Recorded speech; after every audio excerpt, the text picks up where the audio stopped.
Welcome back to the ICEcast. Thank you so much for watching or listening if you're over on Spotify, Google Podcasts, so on and so forth. Jumping in before the thing starts here because I don't know what happened, but I lost the first 15 minutes or so of this episode, which sucks because I had on my second cousin, Joe, sorry about that, out in Colorado, and we talked a lot of what he does with improv and going to Ireland for an improv like getaway and stuff. So it sucks that we didn't have that, and I'm really upset about it. But we still get into a lot of cool things with comedy, improv, and more things like that. So hopefully you guys enjoy. Please start leaving comments about anything that maybe topics you want covered, people that you know that you want on, because basically the people that are watching this are people I know, friends and stuff. So anybody that you know that wants to be on, or if you want to be on, it's a lot of fun. I love talking with people, and it's about any subject for sure. So thanks again, and enjoy as it goes right into mid conversation. Thanks, guys. There you go. So like, I'm trying to think, because I know I've been like one of the best things for me to do is to hear somebody's laughter, and that drops down all the way to my daughter. She, like, her favorite thing is to make sure whatever she can do to make somebody laugh. Yeah. But the thought of being on a stage in front of a microphone and in front of a bunch of people, that would terrify me. You're on it right now. I mean, yeah, but I don't see the people that watch me, so that's different. But you do make a good point. But yeah, again, it's that first hurdle I talked about, being able to feel comfortable on stage, because that's one of the other keys in both stand-up and improv. If the audience senses that you're comfortable on stage, they're a lot more with you. Even if you're not the funniest person in the world, they're going along for the ride, because since you're comfortable, and if you're even showing that you're having fun up there while you're doing this, they're even more in tune with it. Right. And that laughter will come easier. But if they're sensing uncomfortableness up there, then they're going to feel uncomfortable too. Wow. Yeah, I would probably be very uncomfortable, and they would sense that right away. Well, you can practice. Just walk out in public as you're walking down the street. Just start talking in a very loud voice and try to say funny things. That is not me. Not at all. Oh my gosh. I got a little bit of anxiety just thinking about that. Oh okay. My gosh. Well, they say that is among people's fears, that actually ranks higher than death, is the fear of public speaking. Oh yeah. I'm trying to think if I've ever had to do any kind of public speaking. I don't think I ever had to. I blame the fact that I can't sing. And it goes back to 6th grade. In 6th grade, our class was putting on a musical program for the rest of the school. I cannot sing at all. It is painful. So the teacher came to me and said, "Joe, we'd like you to be the MC for this program. Are you willing to do that?" So I said, "Sure." And I think they did it so that I wouldn't be up there singing. And so, right.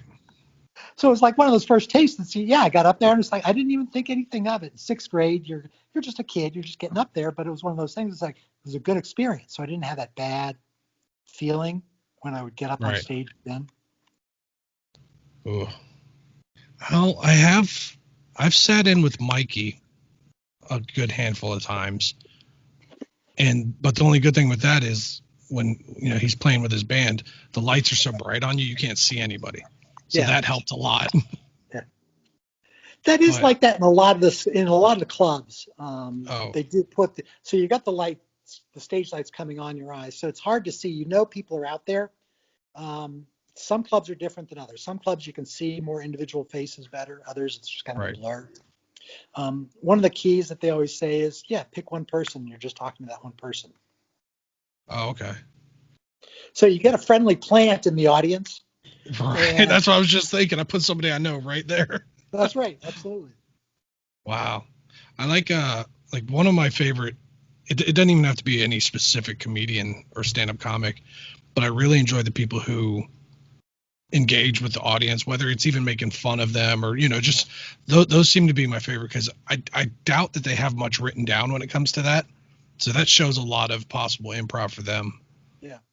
To be able to do Yeah. that. Yeah, it's interesting because you can see those techniques. You've got the comedians that just roll through. I've got my set jokes and I go through those. One of my favorites is Paula Poundstone, and she does that quite a bit. I've gotten to see her live a few times here in Denver, and actually she engaged with me at one point. It was like asking me what I did for a living, and but that's what she does. I mean, she'll just right. Say, hey, what do you do? It's like, and yeah, they build on that. I mean, they've got some set ways they might do it, but yeah, their minds work, that they've got that ability to pull those things up and make connections with what people say. Yeah, I don't even know the guy's name. I've seen like a couple videos scrolling through like Facebook or Instagram or something. And I guess his shtick is to kind of like, make fun of or talk to the audience. And one of the things he does a lot is anytime someone stands up or something, he yells, "Sit down," just to get a reaction. And he did it one time, and he did it, and he went, "Never mind." He stood up and blocked the sun. "Sir, if you want to walk around, you can." It's just the way he was able to roll so quick with it really had me laughing. I couldn't imagine like being in that situation and be like, "Oh, sorry." Yeah. Now I also know there's another comedian that I've worked with before, and he actually had one, and he did it to me while I was in the audience at one of the shows. But it was pretty much a set thing that he had. He was interacting with the audience, but it was a set thing to do that. And so he said he just happened to use, I saw you out there, so I said, I'll try this out on you because I know you won't be offended if I do it to you. And I'll kind of laugh at kids. There you go. That's good. Was there any like before that, was there ever any thoughts when you were younger of thinking about like stand-up comedy or anything like that? Thinking about stand-up when I was younger, I used to love watching them. And in junior high, my group of friends, especially one of them, we would do impressions to each other. Okay. So I don't know, in the back of our mind, just like maybe someday we could be a big star, but I never really had that goal of saying, I want to be on stage, I want to do this. I don't think I had the role models that did that. Okay. I know when I was in college, that's when Mom formed the Gulfport Community Players. Right. So I was never really involved with that except to help them build sets on a couple shows because I was only around for a little bit. And then I was back up at college and then moved out to Colorado. Right. Speaking of college and your mom wrote something down here. Apparently you had a pretty impressive comic book collection at one point until you went to college. It was actually, it had moved from comics to National Lampoons. Okay. So, and this was back when the National Lampoon was actually good. I mean, once it got out into the mid to late 80s, that it just went downhill. But those early years were phenomenal. Kind of like the same thing happened with Saturday Night Live. It went through that tank. But I had a whole stack of National Lampoons. I mean, I had my bedroom in the house, and I go away to college, and I come back, and my bed is gone. There's now what she called these two little day bed type things where they're basically just uncomfortable couches that you could take the cushions off and sleep on. And all my magazines were gone. I had an old RC Cola can that had actually been done upside down. So when you looked at it, the pop top was on the bottom. Oh. And so I kept that. I was like, oh, that's going to be cool. That could be worth a lot of money. Probably. Yep, that's gone. Yep. Oh, that hurts. Yep. Oh man. What's like a couple of handful of things here Mom also wrote down. Yeah. One of the ones that stuck out, she told me to say happiness is Lubbock in your rearview mirror. Yeah. So what is that about? So I moved out to Colorado after college. I got a job out there and loved it out there. The economy was starting to go shaky. So I got a job with another company and they sent me down to Lubbock, Texas. Uh-huh. And at the time, we had a district office in Denver, and Lubbock was a branch office. So I thought, okay, I'll go down to Lubbock. I've never been there before. Who knows? How bad can it be? And so I went down there, and it was pretty bad. I remember that first night, didn't have an apartment yet, so I'm in a hotel, and I'm just standing in the doorway of the hotel looking across the plains of Lubbock, Texas, because it's flat. There's nothing but flat.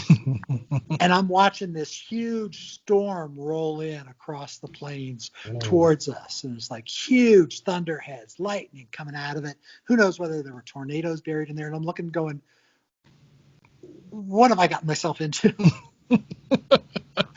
But Lubbock was a town of about 120,000 people. It's home to Texas Tech. So there was some culture there. Right. But it was definitely an interesting place to be. I spent a year and a half there. And then I ended up going to Dallas for a year and a half before I was able to get back to Denver. But yeah, when I left and moved from Lubbock to Dallas, that was like, yes, thank you. Goodbye. Happy to see you in the rear view. Okay, fair enough. Yeah. That makes complete sense. Yeah. What else we got? Living in Miami. So you were born in Miami? She said you lived in Miami. Yeah, I was actually born up in Spokane, Washington. Okay. Yeah, because my dad was from northern Idaho, and my mom, she got a teaching degree after college, and I think she probably wanted to go skiing, so she got a job as a teacher in northern Idaho. Right. And that's how my parents met, and I was born up there. And then we lived up there until I was 4, and then when I was 4, we moved down to Miami. Okay, 4. And lived there until I was 9. Oh, okay. 4 to 9. How was that? How was it down there? What? 4 to 9. When would that have been? Okay. Just show your age there. Sorry. Yeah, show my real age. Okay. I don't know if you remember reading about the Bay of Pigs, and that was when we tried to fund a Cuban an invasion of Cuba by sponsoring Cubans who had left Cuba when Castro took over. Mm-hmm. And so our CIA was working with them to kind of retake Cuba. Right. And unfortunately, they invaded, and the U.S. support just kind of fell apart. So it was a fiasco. And that was 1962. And so I think we had just moved there then. Then the next year in 1963 was the Cuban Missile Crisis, if you've heard about that. Yep. That's when the Russians put nuclear missiles in Cuba, which was only 90 miles away from Miami. Yeah. And we were living real close to Opa-locka Airport. Opa-locka Airport was in the north side of Miami, and it was where they actually staged the Bay of Pigs invasion at, and also could be a target for the missiles in the Cuban Missile Crisis. And so they were staged there as well. And so that all went on when I'm like 4 and 5 years old and totally clueless about the whole thing. Right. Wow. We also got a couple hurricanes came through. See, unlike Gulfport that never got hit by hurricanes. Still have it. There's this weird bubble around Pinellas County that it doesn't get hit directly. And thank goodness, because anything 3 or above, we'd be underwater. Oh, yeah. I mean, it would Pinellas County would become an island. Yep. And but yeah, we had a couple that I remember in Miami, and including one where the waters actually were in our house about an inch deep. Wow. Yeah. Yeah. The worst I've had in my lifetime would have been Irma, and that was just more wind than anything, and knocked down a few trees here and there, lost power for a few days, but nothing like Louisiana's dealing with lately. Yeah. Well, I know like Charlie was the one, it was heading right for Pinellas County. And I remember that track. And I remember talking to my dad saying, what are you going to do? He says, well, I'm staying here. I'm in the flood zone 3, so they haven't told us to evacuate, but your grandma and grandpa were going to be coming to stay with him. Yep. During it. And then at the last I think we all stayed with him. That could be. If I remember, there was a hurricane that came, and Mom, Dad, and we all went up there, because I remember we all hung out in that back room by past the bedroom, We all hung out there playing board games and things. I think it might have been Charlie. Yeah, because then at the last minute, Charlie turns and goes across Fort Myers. Yep. Yeah, we get real lucky, and I don't know how long we're going to keep getting lucky, but I'll take it. Yep. The Boy Scouts, I know that you did that also. Yeah. How long did you do that? Well, I started in Cub Scouts when we moved up there, and that was when I was 9. And so I started there, got my bear badge, and went up through Weeblos, did that. Then went into Boy Scouts Troop 315, and I think I did that till I was about 14, 11 to 14, okay. I think. You don't hear much about it at all anymore. I think the only time I ever hear it is if Parker does anything, and it had to have been a much bigger deal like back at your age and things like that, because even when I was a kid, it was around, but nobody was really doing it, at least not in Gulfport. Well, we didn't have video games. We didn't have cable TV and Netflix and all those other things to distract us. So we had to find other things to do. It's actually kind of interesting because when you look back at that, we had, like more time for doing things like that, the Scouts. And then sports was also an interesting thing because back then we didn't think anything of, my buddies would call me up, say, hey, Joe, let's go shoot some baskets. Right. We lived a block and a half from Diston, so we'd go up to Diston and shoot baskets. And we do that for hours and hours. Or there was a vacant field across the street from the house. We'd go over there and play baseball or football. Just pick up. We just went out there and did that. Right. Now, I don't see any kids doing that at all. No, it's very rare. There's also a weird culture of just being afraid. Like, I remember being able to just go off on my bike, whereas now I don't even know if I would allow Mackenzie in the front yard without me being out there. Yeah. So it's a lot. It might be just as dangerous, but you hear about it more. Yeah. So we fear it. The other thing that's sad to me about the sports is what you see now, because I've had my kids go through this now, that the organized sports, because I did organized sports with Little League. Mackenzie's home. All right. So I did organized sports with Little League and a little Pee Wee football. And it wasn't super competitive. We were having fun. So I played up until I was 16, 17.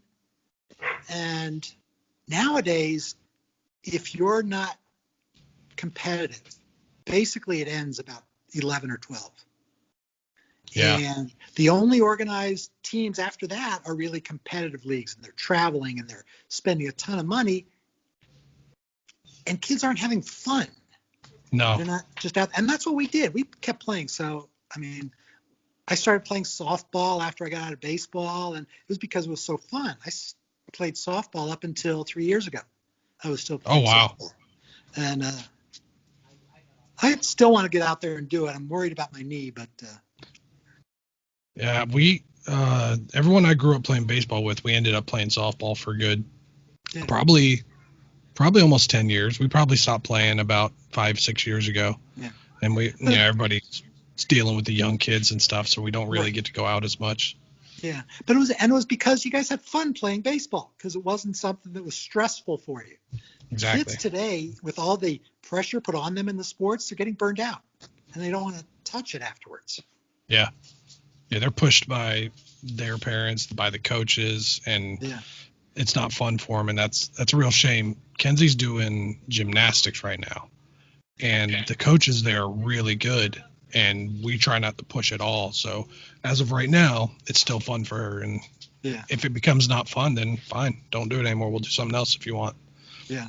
So it's all about that. Yeah, so that's what I think. That's one of the things that's missing now, is a lot of that just concept of go out and have fun, enjoy, play, be a kid. Right. Don't feel like, a lot of the parents are saying that's your ticket to, you can get a scholarship to college. And it's like, that's how you can pay for college. It's like, there's a very few of the kids that are playing ball are going to be able to get that scholarship. So. Exactly. Do it for fun. Hey, Kenzie. You got a question for Joe? There we go. I'm going to trade it over. Come gave me. I know. Okay. Hi, Kenzie. How are you? Good. Good. Good to see you. Good to see you. Are you missing teeth? Ooh. I just lost one like 5 minutes ago. Whoa. You've held on to it though, right? You got it? All right, so what's your question? How old were you when you started to know how to juggle?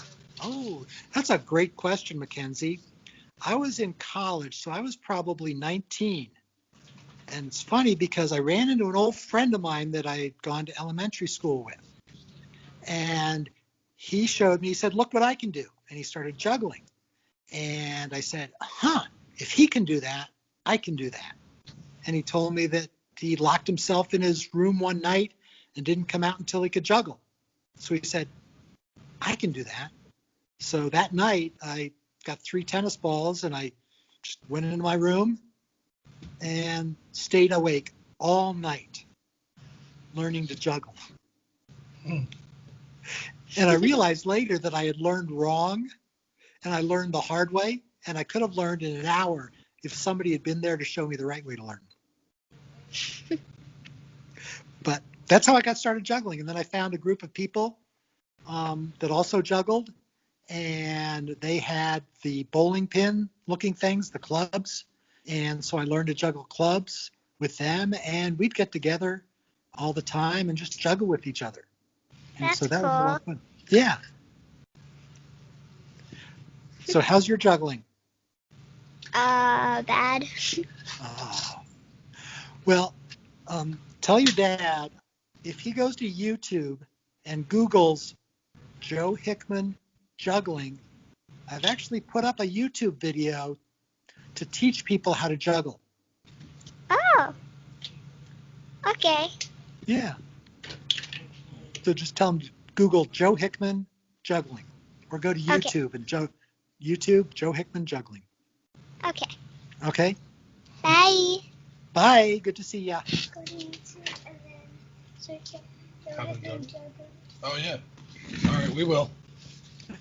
All right. Oh, let's readjust that now. Okay. Now, I thought it was a pretty good question when I heard it. So. Yeah, it was. Great question. And I'll hear it later, so yeah. I'll figure it out. But she said you have a YouTube channel on how to do it? Well, yeah, I did a YouTube video at the beginning of the pandemic, figuring people have to learn new skills and do something to occupy their time. So I put out a 15-minute juggling video, and actually it had its birth in that improv retreat I went to in Ireland. Because at the improv retreat, they had a little mini improv festival, or just a little, what they call mini fest, tiny fest is what they call it. And so you could do a workshop, or you could do a 90-second show. So it was like a 90-second workshop, 90-second show. So I said, I'll teach people how to juggle, except I can't do that in 90 seconds. So I'll teach them how to learn how to juggle. There you go. So I did 90 seconds on how to learn how to juggle. And then I thought at the beginning of the pandemic, well, I'll just extend that out to a full video to show people how to learn how to juggle. So. Right. That's really cool. Yeah, I remember even growing up, Mom would say something like, "Hey, Joe's coming into town," and as a kid, I was like, "Who?" And she's like, "Joe the Juggler." I was like, "Oh, okay, yeah, I got it." It was always Joe the Juggler to me. Well, that beats the Eskimo Joe. She didn't talk about Joe Blow, did she? No. Is that one of the things on her list? No. Okay. Luckily not. She did say something happened with Grandpa though when you went scalloping. Something about a shark. Oh yeah. So we were out off. I think it's probably somewhere near Fort DeSoto, and we were going out scalloping, and so we're walking in about knee-deep water, feeling with our feet for the lumps that would be the scallops underneath. When all of a sudden we see this fin circling around the water. And Lum's like, that's a nurse shark. It's like, I'm still like, I'm not comfortable with this. He says, well, just get one of your scallops, hold it in your hand, and if the shark comes near you, just bop it on the snout. That sounds like Grandpa. Yeah. I remember one of the times we were at Panisofsky, I probably wasn't even 10 years old yet, and there was a gator just somewhat close to the boat, and he's like, "Hey, look at the gator!" And then he casted near it, and I was like, "What are you doing?" He's like, "Well, if I hook it, you need to hit it with the paddle." I was like, "Then don't hook it. Like, I don't want to be a part of that." It's like 9 years old. I was like, "Don't, Well, it's funny because one of the times I was down there, I think a couple of years ago, and out at Mary's place on the lake, Mm-hmm. We were fishing off the dock, and there was a gator out there, and she's doing the same thing. She's casting out, trying to Yep, hit the gator. trying to hook it." Yeah. Yeah, she's just like him. Yeah. Spitting image. The only other thing I have written down, at least, is she wanted to ask about Columbine. Now, when that happened, that was fairly close to where you lived at the time, correct? Yeah, actually, where we lived, there were basically 3 high schools. We lived in the southwest part of the Denver metro area, and there were 3 high schools that were in that area: Dakota Ridge, Columbine, and Chatfield. And so my kids they were in the Dakota Ridge district, but Columbine was the neighboring district. And Graham, my oldest, he played baseball with kids from the Columbine Wow. district, although they were not old enough to be at Columbine at the time it happened. Okay. But my wife at the time, Wendy, she also would get together. Do you know the game Bunko, the dice game? Yeah. Bunko. Okay, so she would get together with this Bunko group, and she was getting together with them at the time that Columbine happened. And one of the people in the group was actually the librarian that was in the library when this all went down. So yeah, we did know some of the people that were on the periphery of it. But it was one of those things that I was at work when we got the word, and it was just like everything just dropped. Yep. In your stomach, and just the fallout from that was incredible. There's right now next to Columbine High School, there's this little hill, and they've built a memorial on top of that hill. And to go up on that top of that memorial and just stand there, it just feels so eerie. And I'm sure they're right there at Columbine from the memorial. Yeah, I was real young when that happened, and I mean, obviously the news reached all over America and reaching over here to Florida, and it never hit me being the age I was, because like I think it was the next day I went right to school, and just I couldn't even fathom that thought. But now, unfortunately, it seems to happen so often. Yeah. That kind of thing. Yeah, and we're kind of seeing a weird thing happen too because of this. Because after that, all of a sudden it became like a zero tolerance thing, and and then heavy police presence in schools now. And what we're seeing is that there's adverse effects of some of that. All of a sudden, there's a lot more small little things that would have been, okay, the school will deal with it the way it needs to. But now all of a sudden, the kids are being suspended. They're being expelled for things that are, I mean, there was one I saw about this kid who, in one of his Zoom lessons, in his room, he had a BB gun, like on a chest of drawers.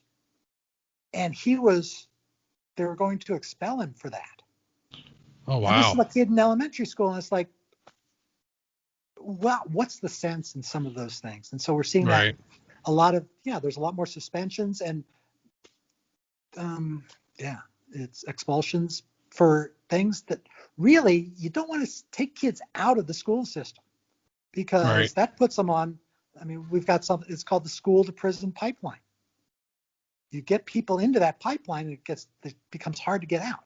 They get on that track and go down that path. And it's like, no, why are we doing that? Wow.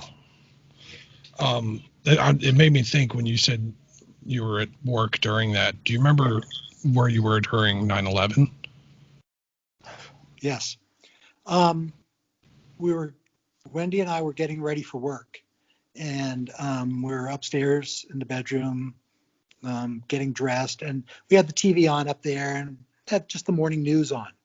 When all of a sudden, the morning news, that's all they were flashed on.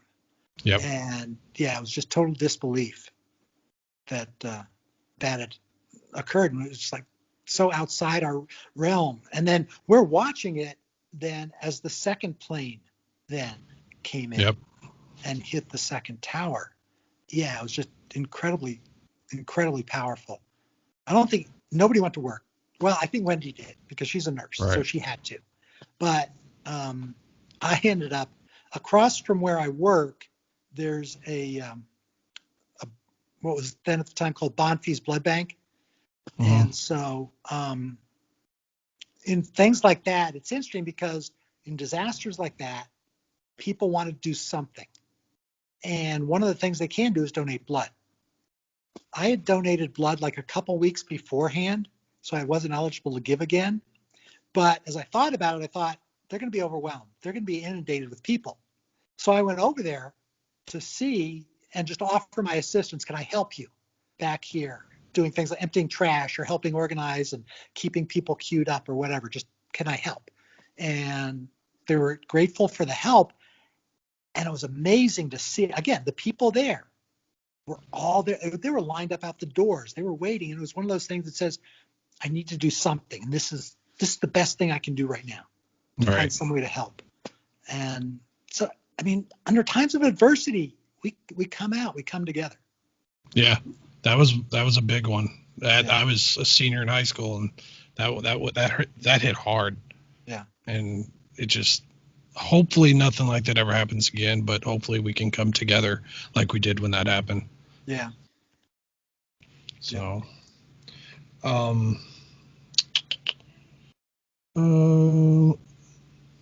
any other travels outside the States aside from Ireland? Let's see. Hasn't been a lot recently. We did, Right. we adopted our youngest from Ukraine. And so, Ukraine. Right. yeah, we had traveled to Ukraine for several weeks with the adoption. We actually brought our two oldest kids along with them. Okay. With us because we thought they need to experience this to see where he's come from and also understand how lucky and privileged we are Right. where we are, so that yeah. And it was basically a very eye-opening experience to be there. It was a former Soviet country, Yeah. and you saw a lot of the relics of that around. Wow. Yeah. So So you had to go over there a couple times before you were finally able to bring him home, I assume. Yeah. Right. Okay. Yeah. And he's doing okay? All the kids are doing good? They're doing pretty good. Hanging in there? Yeah, Clay's got some. I mean, he's got things because coming up where he came from, there's things he's got to deal with. Yep. And so, and you see that with a lot of the kids that come out of orphanages in countries like that. They've got some things they're dealing with that they have to keep, trying to find ways to overcome. They build up defenses, Oh, yeah. these really big walls and defenses, and trying to get them just to trust, not just to Yeah. you, but other people, and letting people in, because they've been abandoned. They've been in different ways, Right. and kind of almost cast adrift into this. So just trying to find ways to let them know you're still supporting them. You've got them. You love them. Yeah, that's the key. That's tough. I couldn't imagine growing up, like, even 90% of the people nowadays, it seems like, grow up in a split house of some kind.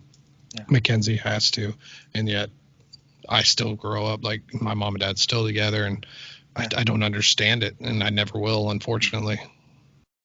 Yeah. Like, Well, I say unfortunately, like they need to separate. I mean, like, I won't understand to be. That came out so bad. that's okay. You can edit that part out. Oh man, but like I won't be able to understand other people on that side.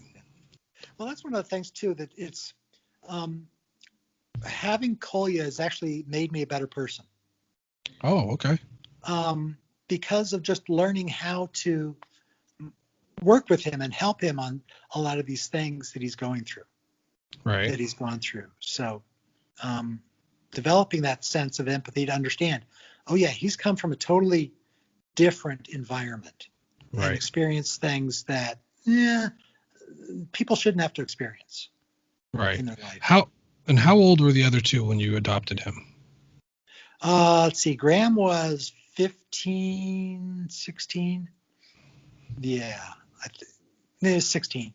Okay. And Elizabeth was 13. Okay. So before adoption, you'd already been a father for about 15 or 16 years. Yeah, Yeah. that's a pretty good number of years to say, oh, I know what I'm doing.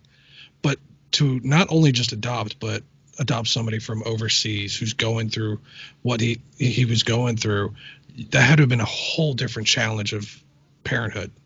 Oh yeah, yeah. I mean, first he had no English skills at all. Right. So overcoming that language barrier first, and then again starting to understand where he was coming from, and a lot of the things that he was dealing with. I mean, everything usually comes out during adolescence, regardless of who you are, what your background is.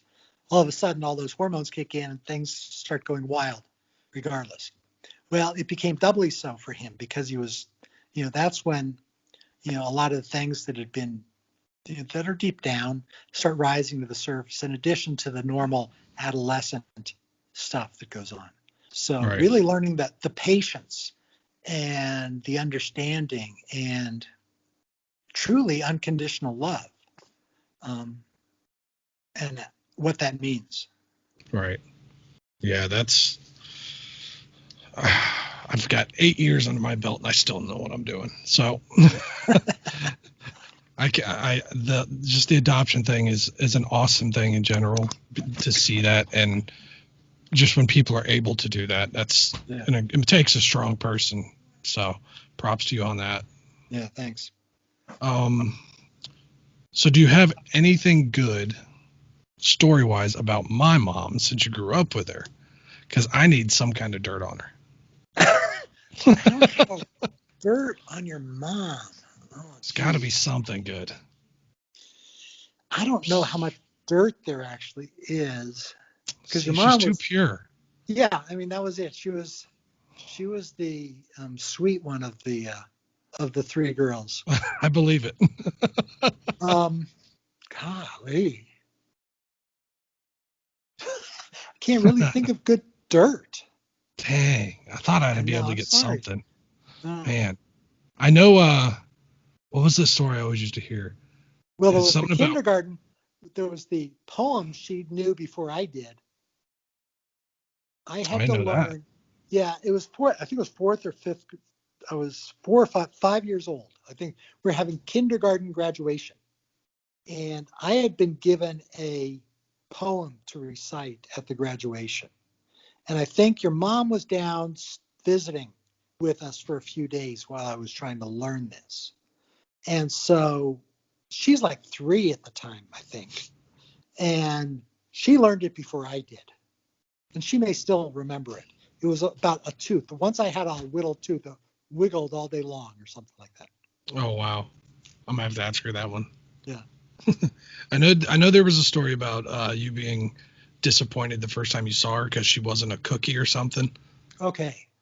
So that's, yeah, that story is the one of those family legends that we were living down in Miami at the time, and my parents kept telling me about, we're going to go up and see Cookie, because that's what, Right. before she was born, you always refer to the fetus, because at the time they didn't know what the sex was going to be.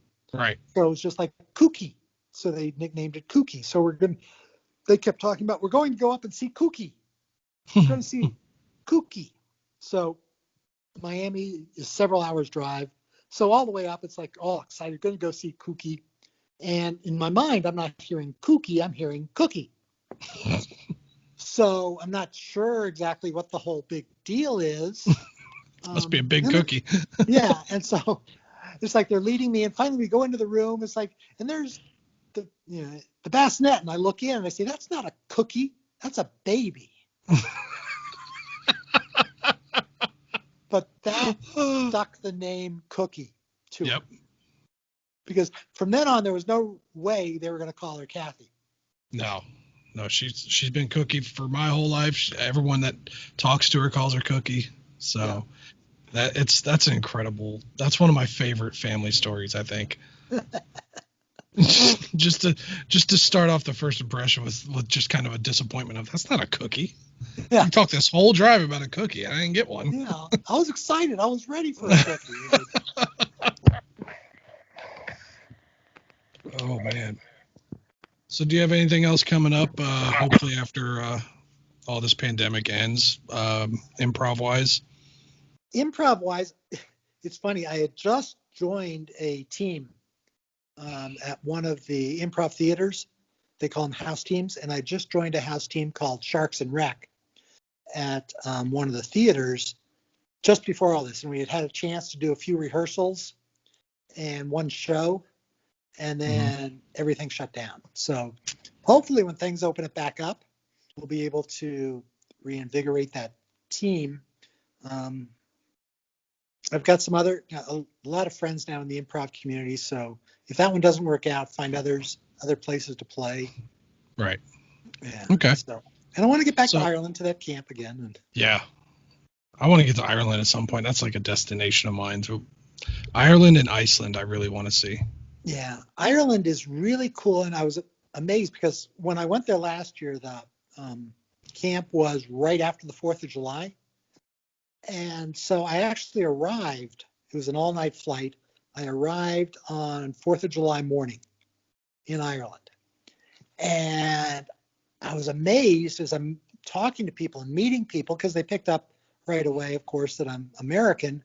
Right. And they were so nice and so friendly, which is, you don't necessarily think of that when you're going over to Europe. It's like, right. Americans. Yeah. And it's like, no, the Irish love Americans. And I stopped to think about why. And there's a couple reasons. One, we overthrew our British overlords just like they did. Right. We were just able to do it a little earlier because we were farther away. They had to wait till like 1920s before they kicked the British out of the Republic of Ireland. The other thing is, so many Irish immigrated to the United States that if you scratch half the people in the United States, there'll be Irish blood somewhere. Right. In there. So we've got a lot of kinship with the people, and they're just fun, friendly people. Love to talk. Right. Yeah, I'd love to go there. I'm hoping someday to be able to get out of, because I've never traveled out of the country, so that's probably one of the first stops, at least for me. Yeah. I wanted to bring this up real quick before we end it, because I don't know if you did it intentionally or not, but you have an awesome shot of the picture behind you. Same picture that I have in my house. Oh, yeah. Yep. And that's of, I guess that would be my great-grandpa, I think. Yep. That's Grandpa Powell. That's grandma's dad. And next to him, he's in the middle. Next to him are Mo and Larry of the Three Stooges. Yes. So I know very minimal of like the relationship. I know they were good friends, but do you know more about that situation? Because I think that's an awesome family story. Yeah, and again, we don't know how much of it is, legend versus fact at this point now. Right. But we know that Grandpa Jack Powell and Mo Howard were basically best friends growing up. Right. In Brooklyn. And so I guess I don't know much about what happened, what they did, whether they performed together in different little shows or anything. But the story is when they wanted to go on the road and they asked Grandpa to go on the road with them. And I'm not sure if it was a fully formed Three Stooges group yet at the time or what, but they wanted to tour and they wanted him to come with.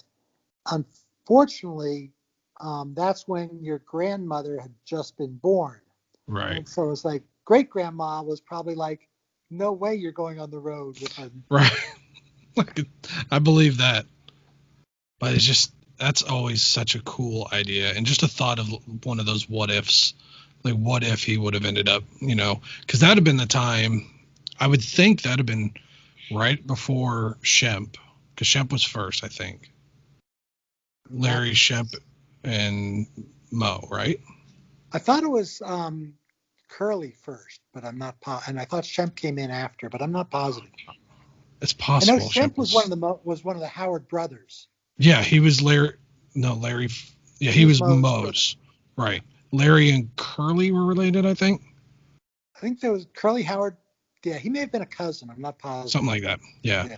But I see a lot of like small documentaries on like YouTube or something, and you'll catch people talking about, Shemp, the forgotten Stooge. I'm like, there's a forgotten one that you guys don't know about because he never came in. I always wanted to like leave a comment about it. I'm always hoping somebody somehow knows about it and brings up his name, but I've yet to hear it. But so we have like 3 Stooges in our history, so that's why we like. Every time I see him, it makes me laugh, and a lot of people don't know that about us. Yeah. Well, what I really like about that photo is just the look that Moe is giving Grandpa. Yeah. Because it's this look that there's that connection and kinship between them. So. Yeah, it's so cool. When we end this, I'm gonna go ahead and I'm gonna put the picture on screen so people can take a cool look at it. It's an awesome picture, and hopefully they can enjoy that. But we're sitting at just over an hour. I'm gonna go get the little one ready for bed. She has school in the morning. If there's anything else you'd like to say, here's your free platform.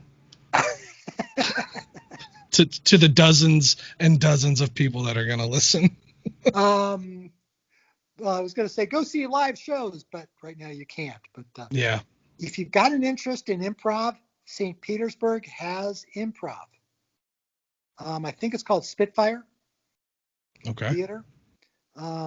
So that's, check them out, see if they're doing any Zoom shows, or we've actually started doing some live shows, some of the groups here, in an outdoor setting. They were able to do that in a very, like at a bar's large patio. They were able to do that. So they're trying to find ways to do that and actually have performances that people can see. Let's see.